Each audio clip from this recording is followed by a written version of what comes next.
அஸ்ஸலாமு அலைக்கும் வரஹ்மத்துல்லாஹி பரகாத்துஹு. ஆயத்துல் குர்சி. அல்லாஹு லா இலாஹா இல்லாஹுவல் ஹய்யுல் கய்யூம் லா தஅதுஹு சினத்துன் வலா நௌமுன் லஹு மா ஃபிஸ் ஸமாவாதி வமா ஃபில் அர்லி மன் தல்லதி யஷ்ஃபஉ இன்தஹு இல்லா பிஇذ்னிஹி யஅலமு மா பைன ஐதீஹிம் வமா ஹல்ஃபஹும் வலா யுஹீதூன பிஷைஇன் மின் இல்மிஹி இல்லா பிமா ஷாஅ வஸிஅ குர்ஸியுஹுஸ் ஸமாவாதி வல் அர்ள வலா யஉதுஹு ஹிஃப்லுஹுமா வஹுவல் அலியுல் அலீம்.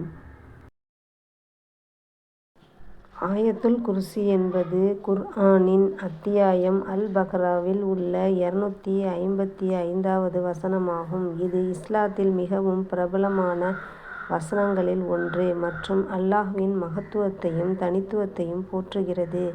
ஆயத்துல் குர்சி அல்லாஹ்வின் ஏகத்துவத்தையும் அவனது ஆற்றலையும் அவனது ஆட்சியையும் அவனது அறிவையும் பற்றி குறிப்பிடுகிறது.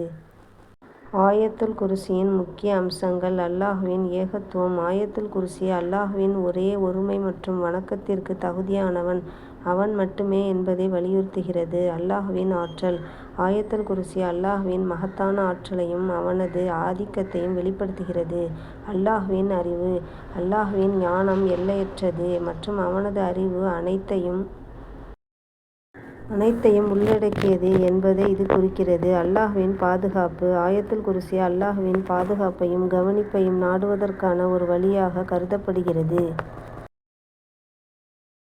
வழிபாடு மற்றும் பிரார்த்தனை. இஸ்லாமியர்கள் ஆயத்துல் குர்சியை ஓதுவதன் மூலம் இறைவனிடம் பிரார்த்தனை செய்து அவனது பாதுகாப்பை நாடுகிறார்கள். ஆயத்துல் குர்சி. தமிழ். அல்லாஹ்வின் திருப்பெயர். நபியே, நீர் கூறுவீராக, அல்லாஹ் ஒருவனே. அல்லாஹ் எவரிடத்தும் தேவையற்றவன். அவன் யாரையும் பெறவும் இல்லை, யாருக்காகவும் பெறப்படவும் இல்லை. அவனுக்கு நிகராக யாரும் இல்லை. ஆமீன். அஸ்ஸலாமு அலைக்கும் வரஹ்மத்துல்லாஹி பரகாத்துஹு.